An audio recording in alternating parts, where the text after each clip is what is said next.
जय सिया राम दर्शकों, आप सभी को और आप सभी का पुनः स्वागत है हमारे बेहद ही विशेष कार्यक्रम स्वयं को खोजो में। और मैं हूं आपके साथ उपिंदर कौर। दर्शकों, यदि श्री राम जी को वनवास ना होता तो ऐसे में दिए गए वरदानों का और श्रापों का क्या होता, इस बात को समझने के लिए हम विभिन्न प्रसंगों पर प्रकाश डाल रहे हैं। ऐसे में आज इस कार्यक्रम के माध्यम से हम बहुत ही महत्वपूर्ण विषय पर चर्चा करेंगे। क्या होगा विषय, कौन सा वो प्रसंग होगा, हम आपको जरूर बताएंगे। लेकिन उससे पहले मिलकर स्वागत करते हैं हमारे बेहद ही खास मेहमान का, जो कि हर बार की तरह आज भी हमारे साथ स्टूडियो में उपस्थित हुए हैं। जी हाँ, हम बात करें मोटिवेशनल स्पीकर सौरभ जी की। तो आइए सबसे पहले मिलकर उनका स्वागत करें। नमस्कार सर, जय सिया राम, बहुत बहुत स्वागत आपका। आपका भी स्वागत है, सभी श्रोताओं और दर्शकों का भी बहुत बहुत स्वागत है। सर, जैसे कि हम सभी जानते हैं कि महाकुंभ का पावन अवसर था और उस अवसर में व्यस्त होने के कारण इस प्रोग्राम के नए एपिसोड आने में थोड़ा सा विलंब हो गया और हमारे दर्शकों को भी बेसब्री से इंतज़ार था नए प्रसंगों के ऊपर सुनने का और नए एपिसोड्स को देखने का। तो ऐसे में आज हमारा बहुत सौभाग्यशाली दिवस है, क्योंकि आज हम जो है न्यू एपिसोड्स की दोबारा से शुरुआत कर रहे हैं। तो ऐसे में सर, जैसे कि मैंने दर्शकों से कहा कि आज बहुत ही विशेष विषय पर हम चर्चा करने वाले हैं। अभी तक हमने बहुत सारे प्रसंगों पर चर्चा की है, लेकिन अगर हम बात करें, हमने माता सीता जी के बारे में तो अक्सर सुना है, उनके बारे में बहुत सारे प्रसंग भी पढ़े हैं, लेकिन माता उर्मिला जी की बात करें तो उनके बारे में ज़्यादा जानकारी हमें नहीं है। तो ऐसे में आपके ज्ञान से हम समझना चाहेंगे माता उर्मिला जी के प्रसंग के बारे में। जी, बहुत सुंदर। हमने शुरुआत स्वयं को खोजो के माध्यम से इस सीरीज को शुरू किया था। यदि राम वन गमन नहीं होता तो पूर्व में दिए गए श्राप वरदानों को क्या होता। इसके माध्यम से सिर्फ ये समझने का प्रयास हुआ कि कहीं भी कुछ भी कभी भी अचानक नहीं होता।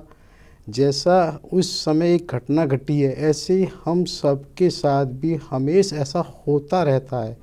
हमको एहसास करना है। तो उसी को थोड़ा सा और मैं बता देता हूँ कि हमने अभी तक जैसे किया, भाई कहाँ कहाँ से कैसे हुआ। जब कई बालकाल में थी, कुछ उनको भी श्राप मिले थे, उसके बाद वो बड़ी हुई, किस किस तरह से उनका विवाह हुआ, हमने उस पर भी चर्चा की थी। हमने इधर दशरथ जी के पूर्वजों की मानधाता से चर्चा की थी, उगना जी पुत्र अरण्य ऋषि का, उधर हमने रघु महाराज का, आज का दशरथ जी की थी। इसी को समझने के लिए हमने रावण की भी उधर की थी, किस तरह से माता सीता का भी रहा था, तो हमने सबकी वो भी चर्चा की। उसके बाद हमने देखा कि भगवान राम के जन्म से पूर्व भी बहुत सारी किस तरह से श्राप वरदान रहते। मनु शत्रुपा ने भी बहुत प्रार्थना की थी, नारद मोह भी आता है, वेदवती का भी आता है, इधर उनका भी आता है। तो इस तरह से बहुत सारी चीज़ें जुड़ी हुई थी जिन पर हम पहले से ही चर्चा कर चुके हैं। लेकिन जब हमने सबको देखा कि कोई न कोई घटना किसी न किसी कारण से उसको अग्रसर करती है, उसी में फिर राम जन्म की घटनाएं हुई, जिसमें ये हमने विशेष किया था कि माता कैकेयी ने कितनी प्रसन्नता ये जाहिर की थी जब उनको लगा कि ऐसे उनकी जो ज्येष्ठा हैं उनको ज्येष्ठा बना हुआ है, क्योंकि भगवान राम का जन्म होते वो विशेष प्रसन्न होती हैं। तो उसमें हमने ये भी चर्चा करी थी भी किस किस तरह से उनके बालकाल की चीज़ें रहीं, जो उनके अपने संस्कार थे, नामकरण संस्कार किस तरह से हुआ। उसी में यज्ञोपवीत संस्कार की भी चर्चा हुई। उसमें एक बरुआ रिसाई की बात भी हुई थी कि किस तरह उन्होंने माता कैकेयी से कुछ मांगा था कि जब समय आएगा तो आप मुझे है। तो वो उस समय बड़े सोच में पड़ गई थी, लेकिन फिर भी उन्होंने दिया। किस तरह से उनका गुरुकुल जाना रहता है, किस तरह से उनकी जननायक की भूमिका होती है, जो उनके माता कौशल्या की दासी केतकी थी उनसे मिलते हैं, जहाँ से वो यात्रा शुरू होती है। उसी में फिर हमने देखा कि किस तरह विश्वामित्र, महर्षि विश्वामित्र आते हैं, अपने यज्ञ की रक्षा के लिए वो राम और लक्ष्मण को ले जाते हैं।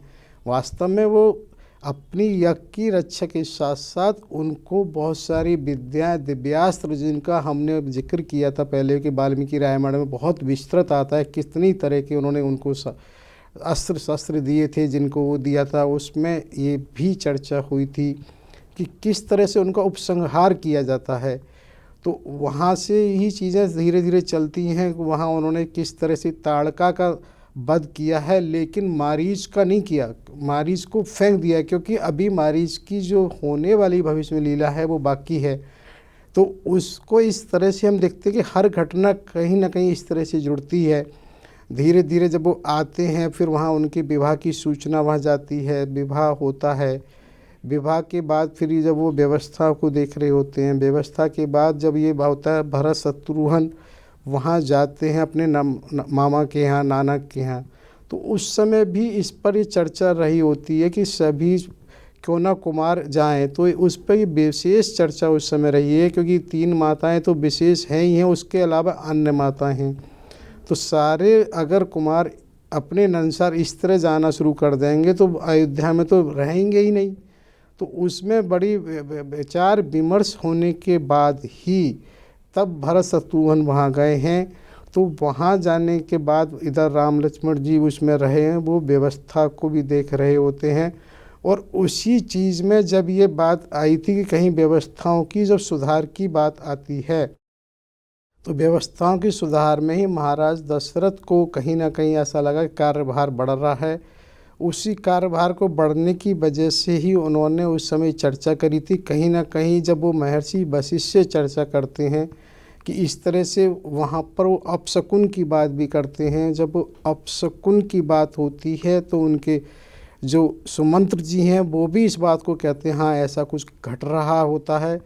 हमने अपशकुन वगैरह पे भी चर्चा की थी। तो उसी में हमने ये भी देखा कि किस किस तरह से वहाँ पर माता सरस्वती का रहता है, वो उस तरह मंथरा की और उस तरह वो कैकेयी की चर्चा आती है। इसी तरह से जब हमने देखा कि वहाँ पर किस तरह दशरथ और कैकेयी का आपसी वो रहता है, किस तरह से महाराज दशरथ भी कैकेयी को विशेष रूप से ये मानते हुए उन्होंने रोका था कि कोई सूचना उन्हें नहीं देकर, जबकि उसी का परिणाम दूसरा हुआ। उनको ये रास्ता मिल गया मंथराओं को कि ऐसा समझाने का, भाई ऐसा इसलिए हुआ, तुमसे छिपाया गया।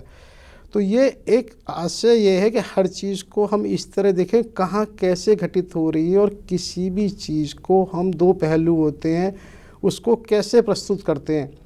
कभी कभी अपनत्व के बहाने हम ये सोचते हैं कोई उसमें क्या बताना, उससे तो कोई बात ही नहीं है, और कभी उसी का दूसरा रूपक ऐसा भी हो जाता है। तो उसी की रूपक की वजह से मंथरा के माध्यम से माता कैकेयी का भी जिक्र आता है, अन्य भी उसमें पहलुओं पर विचार किया है, जिसमें वो 2 वरदान मांगने की बात होती है। पहले वरदान में जब वो भरत के लिए राजगद्दी, और दूसरे में कहती हैं तापस वेश विशेष उदासी 14 बरस राम वनवासी। तो इस तरह से राम को वनवास मांगती हैं, इसमें कि महाराज दशरथ काफ़ी कुछ उनसे हर तरह से ये प्रयास करते हैं कि ये किसी न किसी तरह से बदल दे। पहले वो अपने से जोड़ते हैं कि अगर ऐसे ऐसे है, वो कुछ उनसे अपशब्द भी कहते हैं, फिर वो राम से जोड़ते हैं, फिर वो कौशल्या से कहना, उनका एक प्रयास होता है कि किसी तरह से ये मान जाए। उसी में जब हमने देखा वो नहीं मान रहे हैं, तो धीरे धीरे राम जी को बुलाती हैं, राम जी के सामने ये बात रखी जाती है। राम जी उधर दशरथ जी के महल से, कैकेयी माता के महल से निकलकर अपनी माता के पास जाते हैं, कौशल्या जी को उनको अवगत कराते हैं। उसके बाद जब ये सूचना उन्हें मिलती है लक्ष्मण जी, तो लक्ष्मण जी को भी वो इस तैयार होते हैं, माता सीता। तो इस तरह वो पुनः उधर आते हैं दशरथ जी के पास कैकेयी वाले महल में। वहाँ पर जब ये इस तरह की बात हो रही होती है, हमने वहीं पिछले एपिसोड में छोड़ा था, जिसमें हमने कहा था कि माता उर्मिला पर चर्चा करेंगे, प्लस इसमें रहेगा। तो उस समय ये बात वहाँ रही है कि जो दशरथ जी ने हर तरह के प्रयास किए लेकिन नहीं हुआ, तब वो बलकल वस्त्र पहनकर जा रहे होते हैं। तो राम और लक्ष्मण तो बलकल वस्त्र को पहन लेते हैं, लेकिन माता सीता को क्योंकि अंदाज़ा होता भी नहीं है, और दूसरा एक थोड़ा सा वो महिला होने की वजह से सबके सामने कैसे किया गया, तो वहाँ तब उनको देख के महर्षि वशिष्ठ को विशेष ऐसा लगता है, तो वो क्रोधित होते हैं।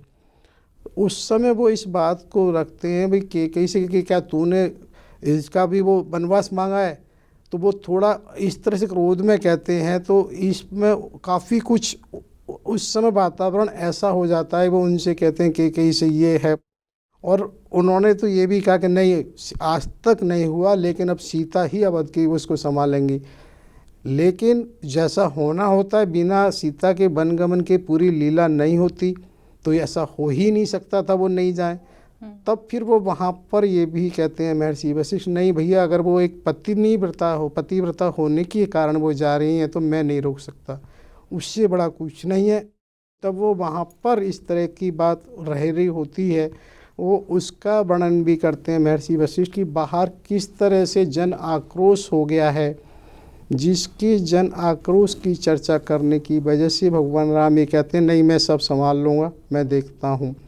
तो उस जन आक्रोश और उसकी घटना जब घट रही होती है, तभी महर्षि वशिष्ठ ने जब ये देखा कि माता सीता स्वयं जा रही हैं, तो उस समय लगा भगवान राम को कि अब यहाँ ज़्यादा रुकना उचित नहीं है, क्योंकि जो बिलख रहे हैं माता पिता, उनको और कष्ट पहुँचाना है। वो वहाँ से बाहर निकलने की बात आती है, निकलते हैं तो अंतःपुर होता है, जैसे बड़े महलों में होता था पहले घरानों में, कि एक बड़ा अहाता टाइप, आंगन टाइप बाहर होता था, छोटा एक अलग होता था। तो वहाँ संभवतः आज भी जैसे अयोध्या में दशरथ महल है कि जहाँ बाहर एक बड़ा अहाता फिर वो है, तो ऐसा कुछ हो सकता है कि वो वहाँ से निकलते हैं अंतःपुर से बाहर। तो जब वो अंतःपुर से बाहर निकलते हैं तो उसी समय माता सुमित्रा तुरंत वो उस समय लक्ष्मण महल में उर्मिला जी के पास जाती हैं, क्योंकि यहाँ ये बात बहुत महत्वपूर्ण है कि माता सुमित्रा का जो व्यक्तित्व है वो कितना विशेष है, क्योंकि इन सब वातावरण में वो प्रभावित नहीं हो रही हैं। वो संभवतः इसलिए कि उनके जीवन की पूरी जो तपस्या सेवा रूपी उनके साथ है, क्योंकि ये जो सेवा है ये केवल शब्द नहीं है, ये भी एक वो अर्थ है। जिसने सेवा का धर्म लिया है वो इस अर्थ को समझ सकता है। किसी भी शब्द को पढ़ने से नहीं समझ में आता, उस शब्द को जब तक जिया नहीं जाता, जब जिएंगे तो समझ में आता है कि उसका क्या महत्व है। तो वो सेवा प्रधान होने के कारण माता सुमित्रा ही उस समय इतनी संयमित हैं कि उनको सारी व्यवस्थाओं को ये अवगत है कि कहाँ क्या करना है। तो वो जैसे ही भगवान राम सीता लक्ष्मण वहाँ से निकलते हैं, वो लक्ष्मण जी वाले महल के अंतःपुर में जाती हैं और उर्मिला से मिलती हैं। तो उर्मिला उनके जब पैर छूती हैं तो वो उन्हें उठा के कहती हैं, बत्से तुम इस बात का बुरा नहीं मानना कि लक्ष्मण तुमसे जाते समय मिलने नहीं आया या विदा लेने नहीं आया, क्योंकि मैं उसका स्वभाव जानती हूँ। वो इस समय पूरे विश्व में और राम के अलावा उन्हें कुछ नहीं दिखाई देगा। वो मेरे पास भी बस रामचंद्र के कहने से ही मिलने आया था। तो मैं तुमसे कहूँ इसमें बिल्कुल बुरा नहीं मानना। उन्होंने उन्हें गले लगाया है। तब वो कहती हैं, माता आपने जब मैं पहले महल में आई तो आपने जो उपदेश दिया था वो मेरे को अच्छी से याद है। आपने ये कहा था कि किसी भी महिला का जो उद्देश्य है संतान उत्पत्ति ही केवल नहीं है, उसको माता बनना तो है, लेकिन किसी को अपने उसमें बांधना नहीं है वो पास में। तो उसी बात को मुझे अच्छे से ध्यान है और मैंने ये प्रयास किया कि मैं उनकी दासी बन सकूं, क्योंकि वो मुझसे मिलने नहीं आई तो मैं इससे गौरवान्वित हूँ कि मुझे उन्होंने इस विश्वास के लायक समझा। यदि वो मिलने आते तो मुझे लगता कि शायद वो मेरे को नहीं समझा। तो मेरे के मन में बिल्कुल इस बात को लेके कहीं नहीं है। मुझे तो लगा उन्होंने इस सेविका को, इस दासी को इस योग्य समझा, इतना विश्वास किया। मुझे कहीं इस बात की वो नहीं है। तो माता सुमित्रा जब इस तरह से उनके बात को सुनती हैं तो उन्हें और अच्छा लगता है और वो इस बात को विशेष कहती हैं कि अब ये तुम देखो जो भी कुछ हुआ है वो ऐसा नहीं है। अगर ये जो वियोग है ना तो वो उसको कहती हैं तो चतुर्थ उसका है 10 का, 14 के लिए वहाँ पर चतुर्दश वर्ष का है। तो इसका जो मूल उद्देश्य होता है ना कि हम किसी भी घटना को कैसे ले रहे हैं। अब उन्होंने एक तरह से अगर इसी चीज़ को सांत्वना यदि आपको किसी को भी देनी है, अगर आप उसको इस तरह से करिए तो बहुत बड़ा समय है, बहुत मुश्किल है, तो वो और मुश्किल हो जाता है। यदि उसी को हम थोड़ा सा कहें भाई इसमें क्या है, तो उन्होंने कहा भाई चतुर्दशी ये वियोग है, ये तो समय के साथ ऐसे ही बीत जाएगा। तो ऐसे ही बीत जाएगा क्योंकि संभवतः वो इसलिए भी मुझे लगता है कि हमारे यहाँ तो ऐसा माना गया एकमात्र ये ही रिश्ता ऐसा है पति पत्नी का जो कहते हैं जन्म जन्म का साथ है। 7 जन्म का साथ शायद किसी रिश्ते में हमने नहीं सुना है, केवल इसी रिश्ते के लिए ज़रूर सुना जाता है कि 7 जन्म का साथ होता है। तो एक तरह से वो इस बात को कह रही है 7 जन्म के आगे 14 वर्ष कुछ भी नहीं है, और सांत्वना की दृष्टि से भी वो इसको इस बात को कह रही हैं।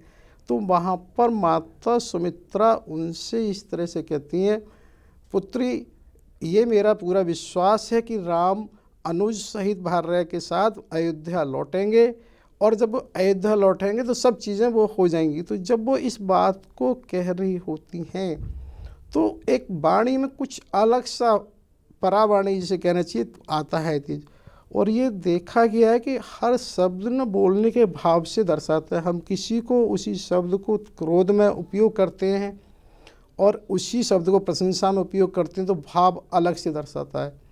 उसी तरीके से जब वहाँ पर माता सुमित्रा इसको कह रही होती हैं तो उनकी वाणी से ये लगता है, और उसके बाद उर्मिला ये कहती है, माता आपके उससे मुझे विश्वास हो गया कि आपकी कभी भी वाणी से कोई चीज़ ऐसे ही नहीं निकलती है, क्योंकि जो आपकी वाणी से निकला है उसको सत्य होने से कोई नहीं रोक सकता। तो माता सुमित्रा कहती है, क्या मतलब, तुम क्या कहना चाहती हो, भी तुम्हें क्या लगता है इसमें कोई संदेह था क्या, इसमें कोई संदेह है? कौन सी ऐसी शक्ति है जो भगवान राम को अवध आने से रोक सकती है? तो वो उर्मिला कहती है, माता कोई शक्ति नहीं है, लेकिन इस पर विचार करो कि ऐसा क्यों हो। जब 14 वर्ष ज्येष्ठ वन में रहेंगे तो क्या रहा होगा, क्या रहेगा, है? क्योंकि आप ये देखिए कि जब 14 वर्ष वो वहाँ रहेंगे और जो भाई उनके लक्ष्मण है वो आज ही किसी से इतना लगाव नहीं है। जब 14 वर्ष वन में रह लेंगे फिर उनको क्या आसक्ति होगी, क्यों लौटेंगे? वो ऐसा भी तो हो सकता है। तो उसको जब इस तरीके से वो कह रही होती हैं तो माता सुमित्रा को लगा ये बात तो हमारे मन में आई ही नहीं। बोले भाई तुम जो कह रही हो इस तरफ तो हमारा ध्यान गया ही नहीं। तो क्योंकि उनका अन्य अन्य चीज़ों पर ध्यान है, वो यहाँ तक इस बात को भी उनसे कहती हैं उर्मिला से कि कैकेयी ने इतनी माननी थी, ये इतनी वो थी, इसने कैसे इसका इतना तिरस्कृत जीवन जिए ना होगा, कैसे इसने ऐसा लिया। वो कहती है मैं भरत को जानती हूँ, भरत आके क्या व्यवहार करेगा इसके साथ, है? तो जब वो इस बात को भी जानती हैं और इसको कहती हैं तो इधर वो इस तरह से एहसास दोनों को होता है कि भी क्या हो सकता है। तो उनका ध्यान जब इस पे गया तो वो कहती हैं भी तुम्हारी संभावना ऐसी नहीं है, अकारण है। तो उर्मिला भी उस समय अपने को इतनी संयत है, उनका विवेक देखिए आप किस तरह से काम कर रहा है, क्योंकि ये एक व्यवहारिक बात है कि भी 14 वर्ष के बाद लगातार आज भी मनोविज्ञान से देखते हैं यदि कोई भी चीज़ जहाँ रह लेता है तो उसी में रम जाता है। तो यहाँ ये बात इसलिए मूलतः हो जाती है कि उर्मिला का विवेक भी पूरी तरह से जागृत है, माता सुमित्रा का है। तब वो वहाँ माता सुमित्रा उनसे उर्मिला से कहती हैं तुम्हारा ये बात बिल्कुल हो सकती है, हमारे ध्यान में नहीं आई। इसका आशय ये हुआ कि वो इस पर भी फिर विचार करने के लिए सोचती हैं कि भाई कैसे क्या हो। इधर क्या होता है जब वो इस बात को कह रही होती हैं तो उर्मिला भी इसको कहती हैं माता की अगर जब 14 वर्ष के बाद किसी कारण से कोई भी भाई यदि गद्दी पे बैठ गया तो वो भी सिंहासन तो उच्छिष्ट हो गया। उच्छिष्ट को हम ऐसे समझ सकते हैं कि जैसे यदि हम 4-6 लोग कहीं पार्टी में बैठे होते हैं और कोई चाय पानी हमें ला के दे तो हमें अच्छे से पता है कि ये चाय पानी हमारे सामने रखा और उसने नहीं पिया, यदि उसी को वो तुम्हें दे दे तो तुम्हें अच्छा नहीं लगेगा। अरे ये पानी इसमें चाय अभी इसने नहीं पी तो मुझे दे दी। तो ये हम भली भांति जान रहे हैं कि वो उसने झूठा नहीं किया है, लेकिन फिर भी उच्छिष्ट का मतलब ये हो भाई उसके लिए निमित्त हो गया। तो जबकि एक तरफ इसमें साथ साथ हम ये भी चाहते हैं, आजकल हम जितना विवाह पार्टियों में जाते हैं सब जगह बफे सिस्टम होता है, उससे हम उच्छिष्ट नहीं मानते हैं। कोई कोई क्या लिया क्या छोड़ा, किसने देखा क्या किया, उससे वो उच्छिष्ट नहीं है। और अक्सर खाने पीने में रेस्टोरेंट में जाते हैं, अंदर क्या हो रहा है वो भी उच्छिष्ट नहीं है। लेकिन जो हमारे सामने किसी और की चीज़ रख दी जाती है तो उसे हम ऐसा मानते हैं। तो वो ये संभावना कहती है यदि किसी ने बाई द वे ऐसा हुआ तो बिल्कुल नहीं स्वीकार होंगे। तो उस संभावना से वो उच्छिष्ट की बात जब उसे कर रही होती हैं तो उसी समय वो एक बात और कहती हैं, मुझे तो श्रुत कीर्ति पर दया आती है। बोले क्यों? माता ने कहा भाई तुम्हें क्या हुआ उसका? बोले हुआ कुछ नहीं है, लेकिन जैसा आपने संभावना व्यक्त की कि भरत क्या व्यवहार करेंगे कैकेयी के साथ, यानी कि आप भी ये मान रही हैं कि हो सकता है वो भी वन को चले जाएं। तो उस स्थिति में क्योंकि होगा क्या, जो शत्रुघ्न हैं उन्हीं पर तो सारा वो होगा भाई, उन्हें बड़ाओं की जो आदेश मानना पड़े, सबसे छोटे वो हैं, तो उसका भार आएगा तो श्रुतकीर्ति पे ही, वो तो अभी बच्ची है। तो होता क्या है ना कि बड़े और छोटों में चाहे वो थोड़ा सा भी फर्क हो, लेकिन बड़े हमेशा छोटों को छोटा ही दृष्टि से देखते हैं और लगता ही, और बड़े थोड़े से भी बड़े होकर भी बड़े ही होते हैं। क्योंकि ये व्यवहार में आज भी होता है, जब कोई बात होती तो ये कहा जाता है कि ये बड़ा है ये छोटा है, वो हर समय कहीं ना कहीं छोटे को, और वास्तव में फ़र्क आता है, बड़े में बड़प्पन होता है। तो उसी चीज़ को वहाँ जब वो इस तरह से रखती हैं तो उन्हें लगता है भाई ये भी संभावना है। तो यहाँ पे एक बड़ी महत्वपूर्ण बात और आती है कि देखिए क्या है कि सुमित्रा माता भी समझ रही हैं भरत का व्यक्तित्व कैसा है, स्वभाव कैसा है, उर्मिला माता भी समझ रही हैं, तो क्या कैकेयी माता ने नहीं समझा होगा?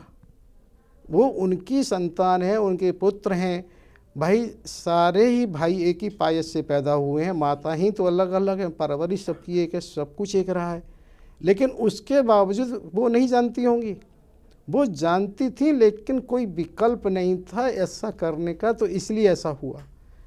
तो ये बताने का आशय सिर्फ ये है कि यहाँ भी इधर सुमित्रा भी सोच रही हैं, उधर उर्मिला माता सोच रही हैं, और उस समय ये जब बात इस तरह की हो रही होती है तब भी ये बात आती है कि जो श्रुति हैं उन पर सारा भार आएगा।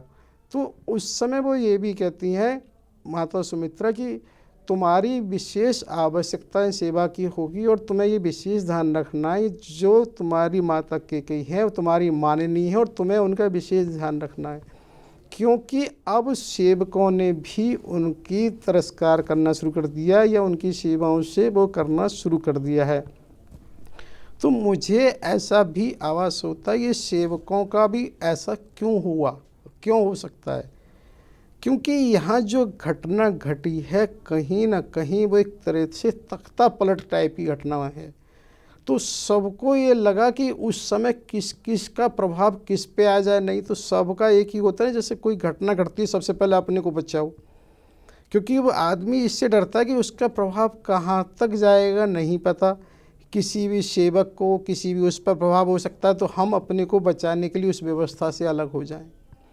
तो उसी तरह से जब ये बात माता सुमित्रा उनसे कहती हैं तब इस बात को भी बात आती है कि वे जो भरत जी हैं अगर वो भी स्वीकार नहीं करेंगे तो उस समय व्यवस्था कैसी होंगी। तो माता सुमित्रा उनसे इस बात को कहती हैं कि तुम्हें कैकेयी का विशेष ध्यान रखना है। इसके साथ ही ये भी बताना चाहता हूँ कि आप ये देखिए, जैसे हमने बताया था कि ऐसा नहीं है कि माता कैकेयी अपने पुत्र भरत को नहीं जानती होंगी, कि ये सब वो भी जानती थी। और इवन ऐसा भी मानस पीयूष में भी दो और प्रसंग आते हैं कि इस घटना से जुड़े हुए हैं कि राम वनगमन क्यों हुआ। उसमें एक ये प्रसंग आता है सत्योपाख्यान के अध्याय 27 के अनुसार ऐसा आता है, एक बार गंधर्वराज आए थे अप्सराओं के साथ और वहाँ गीत संगीत हो रहे थे, जिसमें कि चारों भाई राम लक्ष्मण शत्रुघ्न भरत उनकी गोदी में जाके बैठ गए थे। जब वो बैठ गए, जैसे बच्चे होते हैं, वो वहाँ से आना नहीं चाह रहे थे, लेकिन जो विश्वावसु जो गंधर्वराज थे वो रुकना नहीं चाह रहे थे। उनका ये था कि इंद्र के बिना नहीं है, लेकिन जैसा सबके साथ होता है माननी थी वो, तो उन्हें ये अच्छा नहीं लगा कि हमारे बच्चों को इस तरह से उतारना या उन्हें नहीं बैठने देना ज़्यादा देर। तो उन्होंने ऐसा आता इंद्र को जावेजा भी कहा। तो जब इंद्र को ये सूचना मिली तो इंद्र ने उसी समय प्रतिज्ञा कर ली थी कि इसको राजभंग करना ही पड़ेगा। ऐसा बदला लेने की बात भी आती है मानस पीयूष जी में 7वें अध्याय 27 का है। इसी तरह से एक प्रसंग और आता है मानस पीयूष जी में भी कि एक बार जो कैकेयी के माता के जो पिता हैं अश्वपति, वो कहीं वन में शिकार करने जा रहे थे, तो उन्होंने एक हिरण का शिकार किया। तो जिसमें एक हिरनी दूसरी हिरनी के पास जाती है और उसने जब ये बताया तो उस हिरनी ने ये कहा महाराज से, महाराज मैं यक्षिणी हूँ, मैं इसको जीवित कर सकती हूँ, और क्योंकि तुम मुझे ये दो कि मैं इसे जीवित कर लूँ। लेकिन महाराजा अश्वपति ने ऐसा नहीं माना, बल्कि उनकी भी उस हिरनी की वो हत्या कर दी। तो ऐसा भी प्रसंग आता है कि तब उसने श्राप दिया था कि मैं तो जमाता का तुम्हारे का करूँगी, मैं कारण बनूंगी। तो जिसके कारण से ये माना जाता है कि दशरथ जी का वो हुआ, क्योंकि कैकेयी माता के वो हुए। तो ये मंथरा उस हिरण का रूप भी आता है। और कहीं ऐसा भी है, एक रत्न ऋषि थे जो उनकी शिक्षा भी कराते थे, जिसमें ये आता है कि उन्होंने बचपन में ही ये बताया था कि अगर दशरथ जी के मरण के बाद 14 वर्ष तक कोई उनका पुत्र या संतान राजगद्दी पर बैठेगी तो वो रघुवंश का नाश हो जाएगा। तो ये बताने उन्होंने उस बात को भी हृदयंगम कर लिया। तो बहुत से ऐसे कारण रहे हैं, तो ऐसा नहीं हो सकता कि इन चीज़ों को भूल जाए आदमी।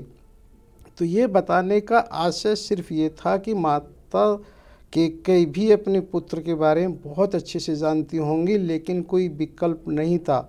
तो यहाँ अभी हम जो बात कर रहे थे माता सुमित्रा की, वो ये बात कर रहे थे वो किस तरह से उर्मिला माता के साथ वो बात करती हैं, और वो ये कहती हैं कि तुम मांडवी से ईर्ष्या मत करना, और मांडवी तुम्हारी बहन है। तो वो कहती है माता आप कैसे कह रही हो, मैं क्यों करूँगी, मैं तो उनसे मिलने गई तो वो मुझे देख के एकदम बिलख पड़ी, रो पड़ी। बोली क्यों? बोली शायद उनसे किसी ने व्यंग में कह दिया हो राजमाता, तो वो उन्हें ये लगा कि अरे। तो उसके बाद ये भी आता है कि वो भी माता कैकेयी से नहीं मिली हैं, क्योंकि उनको संदेह लगा मांडवी को, कहीं मैं भी ऐसा ना माने जो भरत आए और ऐसा सोचे मेरी भी किसी तरह से किसी राय रही हो, कहीं उसमें एक तरह से माना जाए कि शामिल हैं।